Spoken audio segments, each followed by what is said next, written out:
Welcome to TradeTheNBI.com. This is Jonas Reporters for the 14th of September. Well, and I promised you once we got over that ABM yellow, there wasn't really going to be anything until the 100%, and, well, that's exactly what transpired. It was kind of a beautiful run. You can see it right there from that 76%.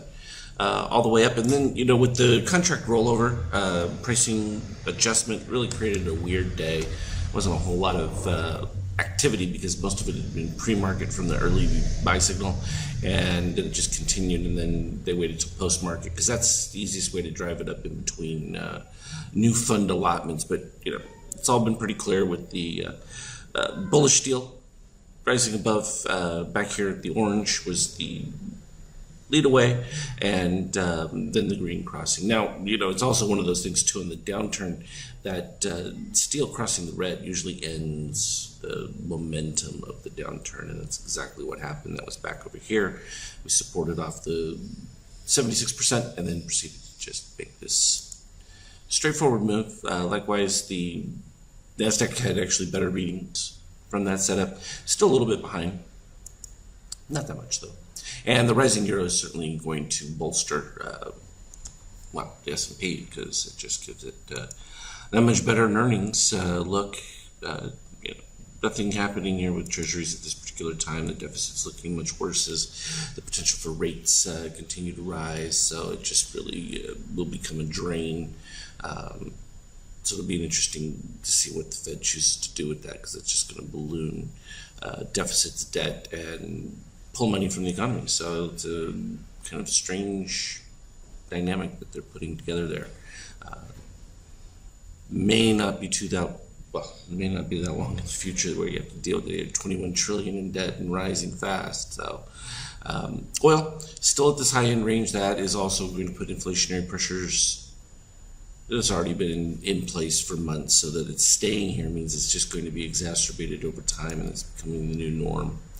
And, the elevation in gold has just been straight from this rising DOC. We just don't have any new catalysts other than now we finally, for the first time, have got a decent orange dip here below. So that could potentially produce the first significant buy on a much improved shakeout reading.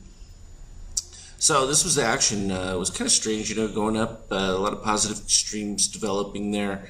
The orange spikes up here.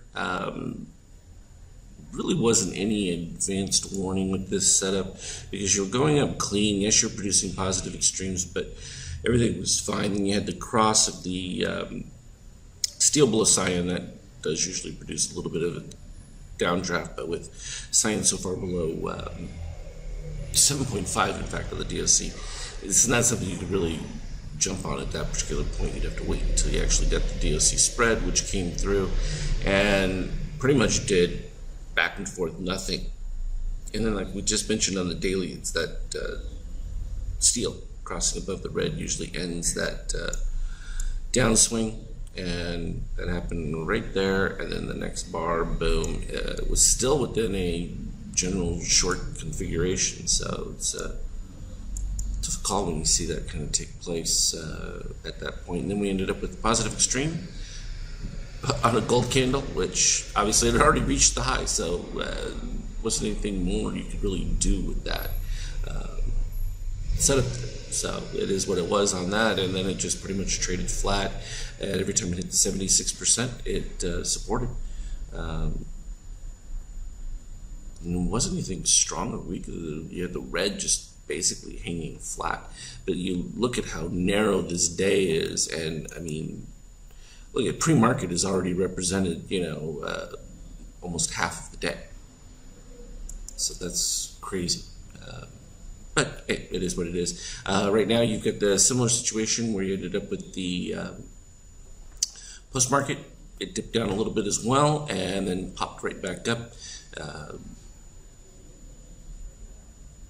Ended up with the bull snake right before this breakout. That's where the orange is below the steel, and then the cyan is in the middle, and then you created what I call the alien, which is inside of that. You end up with green above cyan with red, and then it's usually continuation bullish, and then it's split back over just in the last bar or two.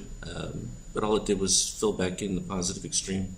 So those are the ranges that are available right now, if not to the upside. That's your smallest portion to the downside. All in all, fairly tight readings, though, given where we're at.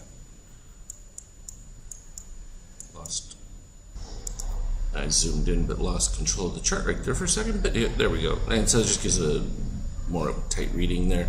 And you can see positive shakeout. We had pretty much positive shakeout throughout the whole time, except for at the very end of the day. We finally dipped one brief section below on the reset. So all in all, it's been pretty healthy, strong, and that's what you get when that daily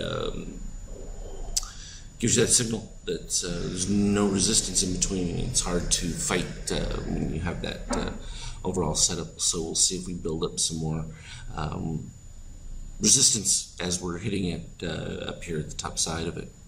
As always though, trade well. I'll put up relevant charts if needed. Talk again later.